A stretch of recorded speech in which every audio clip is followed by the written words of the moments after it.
Something's working. Shout out from TLA Radio, you guys. We are broadcasting live. We are trying to today, right? We're doing it. We did it. Let's high five. Dahlia persevered. Well, hi, you guys. I'm Ilana Weinstein. I'm Dahlia Ehrman. And we're here today with Kan and Achshav. And yeah, you guys, Batsheva is, shout out to Batsheva. Hello, Batsheva. Hi, Batsheva. Kisses. I miss you. I hope everyone is well and your family can come back safely. Of course. Dahlia here is our guest today. Thank you. I get to be a guest today. It's so exciting. I'm so excited to be here. It's exciting. It's an honor. Yes. And I want to tell you guys, I know Dahlia for many, many years, since I was a teenager. I'm not going to mention numbers because numbers are, but many years. Many years. A few decades. And I have to say this, the first time I met Dahlia, it was at her birthday party. And I was new here, didn't know anybody, and I got to be invited at the party, and I was blown away at the energy and hospitality and the warmth. It was such an exciting experience. And wow. And that was just the beginning. How do you go live here? And it was just a beginning. And I am, this is This is an Instagram. I'm not sure about Okay, we'll do it. Technical issues. When it comes to technicality, I'm total. We are live on Instagram as well. Beautiful. So we are, you guys can hear us, and we have huge stories for you. And I want to tell you about a lot of things that Dahlia has, is one of the what is it called? Pilgrims? Yes, pillars from the society here in LA, right? The Jewish Israeli, you quote are unquote. One of our cultural people here in LA, and you've came a long way, Dahlia. I met your parents. And I met your father and your mother, and your father has passed away today, and 20 years. 20 years Can you ago. believe it? It's crazy. Yes, and we miss him. He was very young. He was a very, very special man.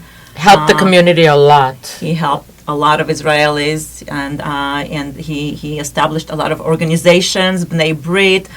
Just to name. Bnei Brit. Bnei Brit. I can name a few. Bnei Brit of the Israeli group he opened. Okay. Because at that time, 20-something years ago, the Israeli community wasn't like today. First of all, there weren't as many. Secondly, they didn't have cell phones, computers, or anything to keep them together. And he wanted an organization that is a strong Jewish committed organization, and also to help the Israelis get together and be together. So he opened what he called the Bnei Brit chapter, Shalom Lodge chapter, and that was for the Israeli community in Los Angeles, which he later expanded to other places, but it was really mainly in Los Angeles.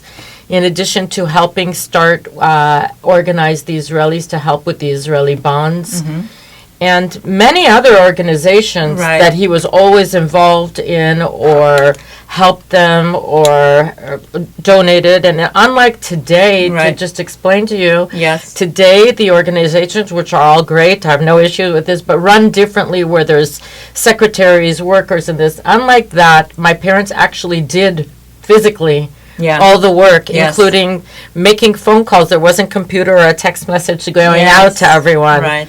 Phone calls to each and every person. Letters. My mom used to write like little books. I don't know what you call alonim that went out. Speaking of your mom, she's a poet. She's written so many books. Yes, we'll have to have her on the show one day. She's written many books and another 2 books during COVID. And she's also one of the people that she was the president of Vitzu, and she's involved with the cancer, also, I don't know the names, I'm sorry, the Cancer Society, and many other groups that she's fully involved with, and OLT and other ones as well. Very active, and a very important person in our community. So here we are, and Dahlia, you are following you're filling up a very big footsteps. Thanks to you. I have to give you a thank you and a shout out.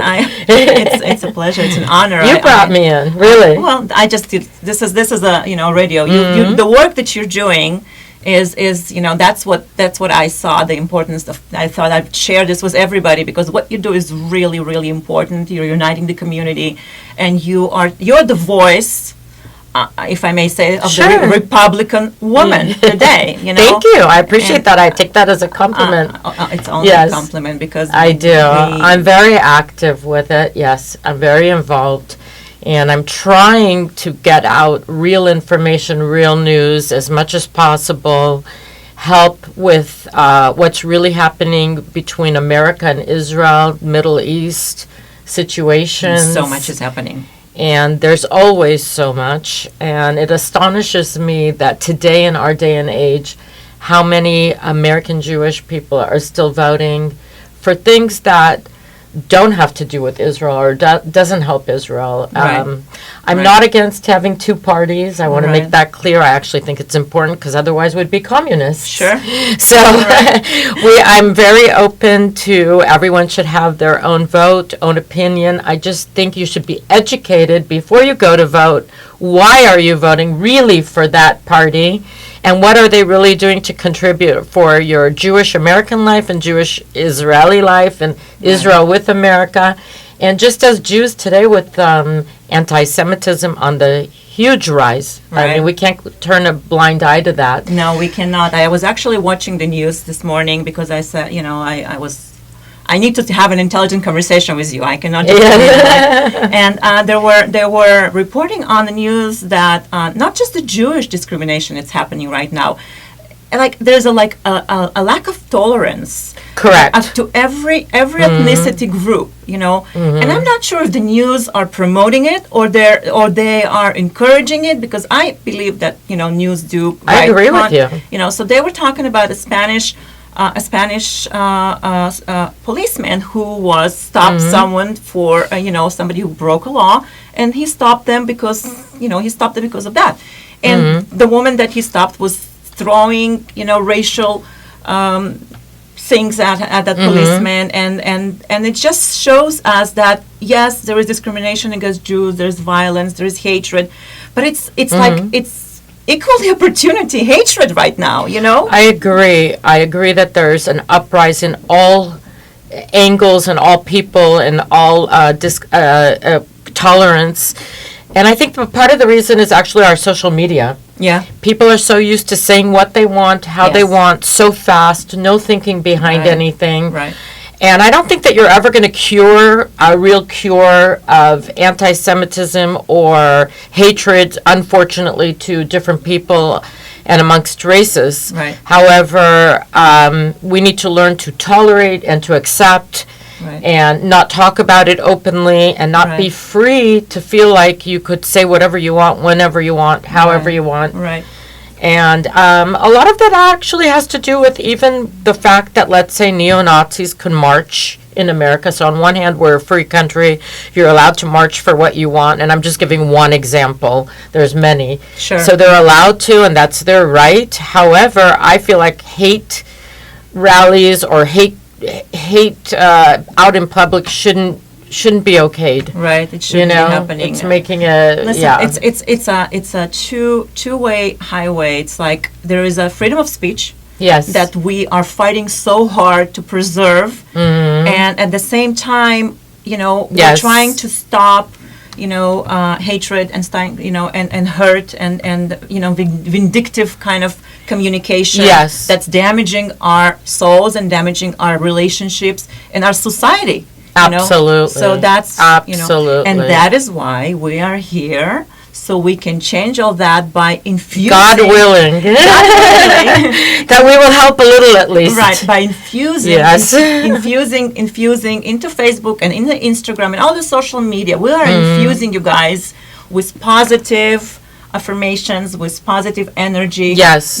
We are uniting together and talking about what is good about people, taking care of yourself, taking care of your loved ones, your families, and that is how we will overcome and fight hatred and discrimination and just erase it off the face of the earth. Right. This is what it is. So we'll take care of that. We will do that on our side. We'll do our best. Yes. I want to mention that you are now have a show at TLA Radio. Yes. And the show is I'm going to try to put us on here live. We're live, so both of us.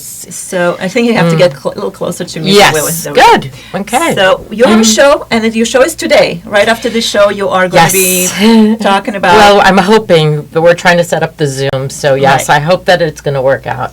Hopefully. I think positive. I'm the optimist, I'm always thinking things can happen, and if you think it can happen, it will happen. It's going to happen. So that's it. So, Doctor, you want to... Kenneth Wright, and prior to COVID, I had a show with him called Mad Medicine, amazing show. He has so much input, number one, in the medicine world. Number two, he ran for Congress. He did. Twice. Once as a Republican and once as an independent. He did not, unfortunately, win. He has amazing ideas for homelessness and other issues in Los Angeles. And I hope that he'll run again. He says he's probably done with that. He's a pronounced surgeon. Today he had 3 surgeries, by the way, this morning. He's in Cedars-Sinai.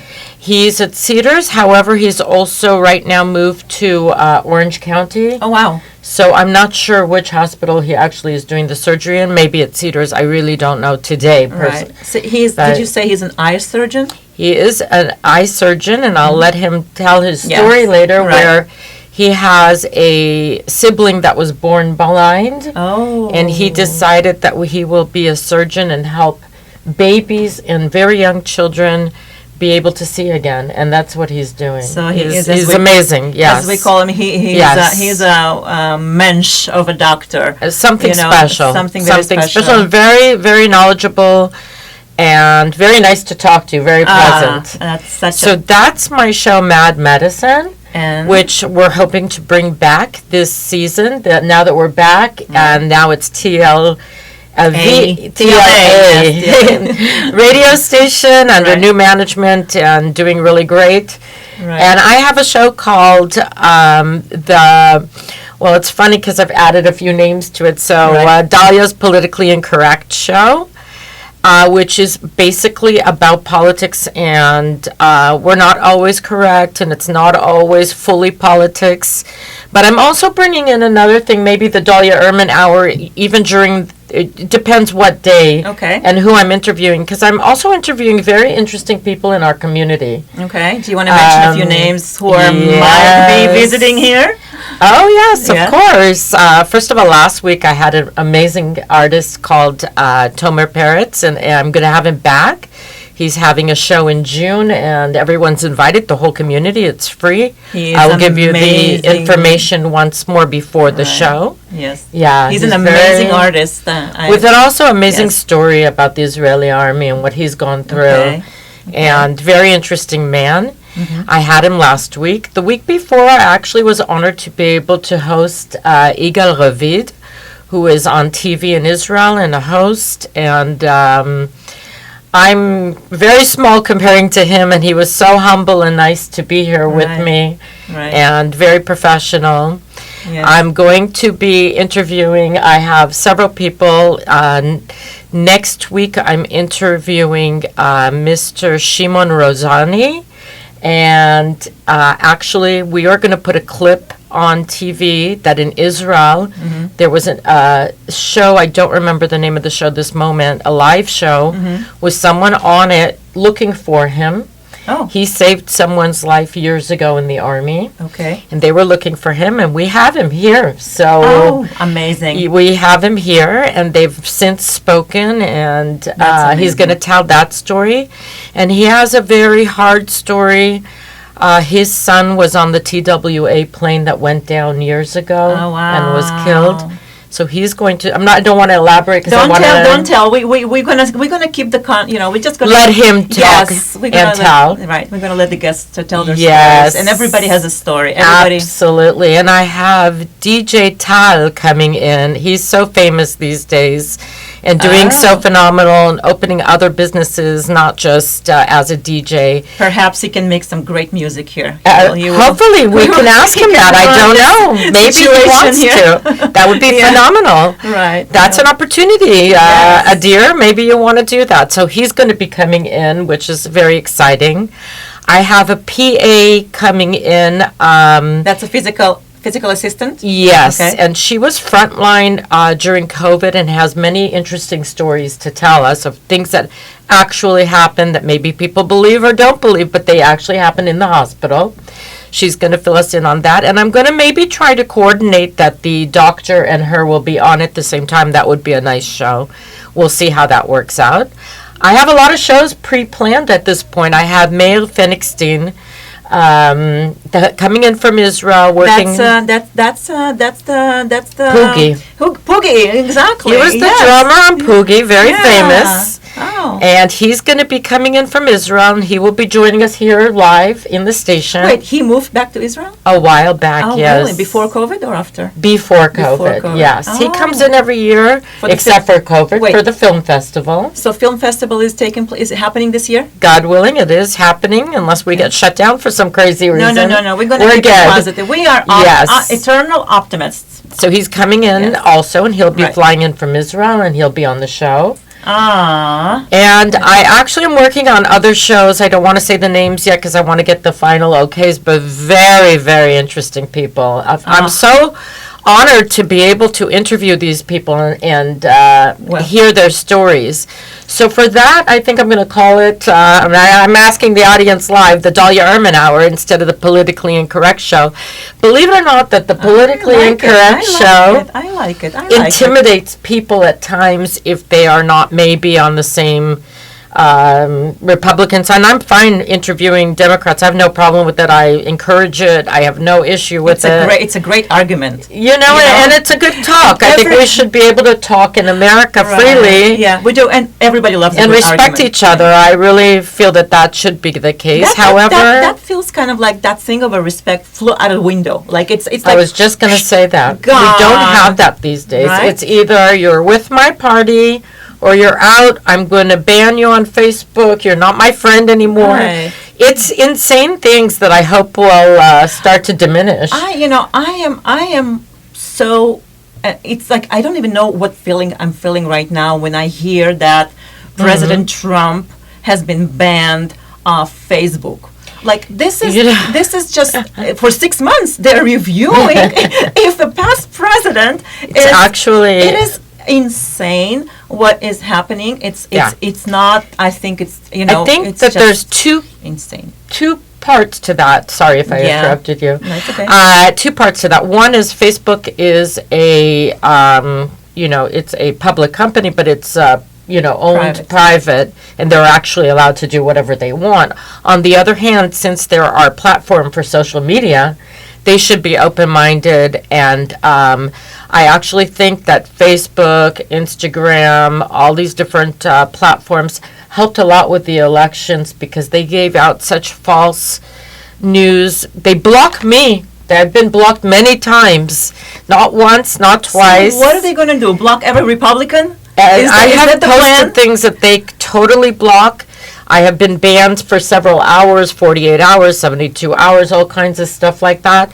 I have also had posts that I put that they put, what is it that they put, like not correct or something, and it is correct. Yeah. But they not correct according to them, according to what they want to be telling the audience. Right. And so that's also something to. So we have a lot of job, a lot of work. We have to overcome this and take it to a different level. Freedom of speech is for everybody, and the United States of America is a country of many cultures living together in peace, and that's where we are, and that's where we're heading. Yes. I want to say hi to a few guests that are watching us right now live. Just a few, I'll just touch on it.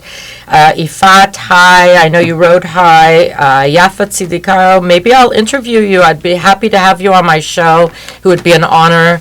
You have so much input and things to tell the community as well. That's amazing. So, I also want to shout out to the friends that are watching ours as well. Sure, of course. Naya Samanon, hi sweetheart, I miss you, and thank you for watching. I know you have tons of things to do, and you take the time to watch us. That's really appreciated. Yes. I really do. And Sterni Levy, thank you so much. Oh, Sterni. hi, I know Sterni. Yes, she's adorable, Yes. and she's watching us as well. And Yes. thank you for everyone who's watching. We really appreciate that. Of course. We have a lot of important information to share with you, and I have a mission. Yes. What is it? My mission in my broadcast, and I have a few broadcasts here. One is the כאן ועכשיו, which is right now we are broadcasting in כאן ועכשיו. And just my mission is to bring in positive content, important information that's healing and solving practical solutions.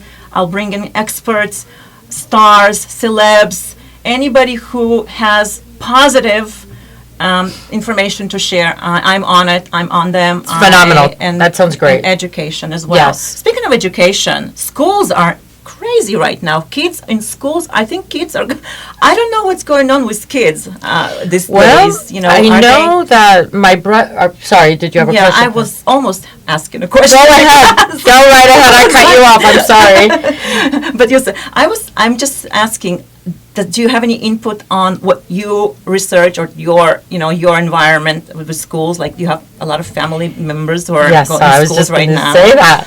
So, yes. Yeah, First of all, I think that it was a really hard year for students not to be in school, because part of school is having friends, learning to interact with people, the teacher, manners, having to get along with friends, eating with people at lunch, doing exercise, and a lot of people were closed in their houses. I know of people that had tremendous depression issues. Maybe learning was much harder because you're on Zoom.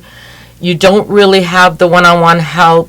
You have to concentrate, and you're on a computer, which is very hard to concentrate. Most of the kids were in their pajamas in their rooms, if they had a quiet room, because some of the houses had other things going on. Right.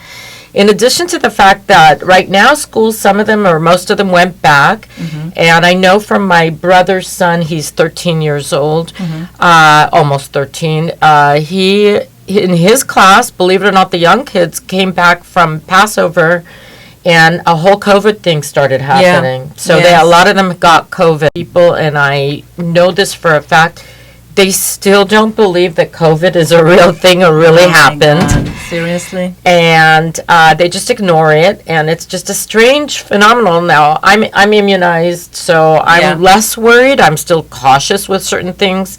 I don't think you have to go out and hug every person you see these days. Right, especially people you don't know. Yes, exactly. And for the students and the kids, I think that going back to that, very difficult, because if they're coming from a house that their parents have told them it's not a real thing, and then they're going to class and the classroom is getting COVID. Well, we know it's real because India right now is having disaster. A COVID disaster, and that what the media is reporting is that they didn't really took seriously the situation, and actually they are one of the importers of the vaccine. That's my latest news that I'm I did not know that. Yes, so because they're not vaccinating, obviously. Obviously, people are. Well, there are also so many people there that it might be difficult to get to them. Right. So India is now paying attention, and the people are much more. It's just 100,000 people a day. There's billions of people over there, but 100,000 people. So the situation is not good over there. So don't travel to India right now. Not a good place to go to. I would like to also introduce a very beautiful side of you. You are such a balabusta. Oh, thank you. It's my hobby and my passion. And what I've known you for years, and I always know that you cook. And you have a family of your whole family has some catering business and. Okay. Yes. And so you it's in your genes, basically. I think it is in my genes, because my father came from a very large family, 9 brothers and sisters, and they all cooked, everybody cooked there. And I grew up in a house that holidays, friends, people from the community always came over. There was always food on the table. However, I have to tell you, if you didn't know, that the cook in the house since I was 10 years old was solely me. I don't know how I know it. It comes to me naturally. That's amazing. I actually dream at night. I know this sounds probably crazy to some people, but I dream about food, cakes, the design, and I can taste it. So while I'm dreaming about it, I know what the taste and the outcome will be, and I make things up. And most of my cooking, even if I go by a recipe, let's just say, Yes. I change it as I'm doing. So even if I thought I'm going to be doing this, it ends up something else in the end. Right. So I think we are having some difficulties in our sound system here. I'm not sure. I hear exactly you, what is and we are live everywhere, but I just I wanna don't make know sure. about the YouTube, but we're good everywhere else. Okay. So I would want to send, well, thank you for sharing. You guys know all about Dahlia Urman, and she's here going to be on Wednesdays at Wednesdays at 2 o'clock. 2 o'clock, from 2 to 2:30. To 3. 2 to 3. Almost 3, yes. Right, and there are beautiful shows here happening right now. The radio is in the process of being, Yes. it's growing every day and improving, and I'm grateful to be here and to be learning this new vibe, it feels like, something exciting. Yes, it is. Happening in LA. Absolutely. And I'm happy to announce to our future guests that are watching the show, and when you're going to be our visitors, it's a great magazine format style of broadcasting and promoting yourself, and I'm happy to help you do that. I'm Ilana Weinstein. Thank you for watching. It's a pleasure. Shout out to Melanie Gabrielle. She is our adorable leader for the movement for the children's rights. She's marched last Sunday, and more power to you, girl. Shout out to Ronnie, who is a 16-year-old who was supposed to be here today, but I will bring her in next week. We had a little bit of a detour in the directions. Okay. Things happen. Yeah, and I would love to introduce you to her because she's a great girl, and I thought that she's going to be. We'll meet her next time. You're right. Yeah, we'll meet you next time. Yes. And thank you again. It was great to see you. It was fantastic. Thank you, Ilana, for having me on your show. It's a pleasure. It's a pleasure for me as well. And Ilana brought me to the station just to give, and thank you for that. It's a pleasure. Thank you very much. You've also helped the community a lot throughout the years. I do my best. So just saying thank you for that. It's a pleasure. And thank you for being here. Thank you. I feel honored. Thank you very much. Bye to my audience as well, and I'll be back online hopefully soon. Bye-bye.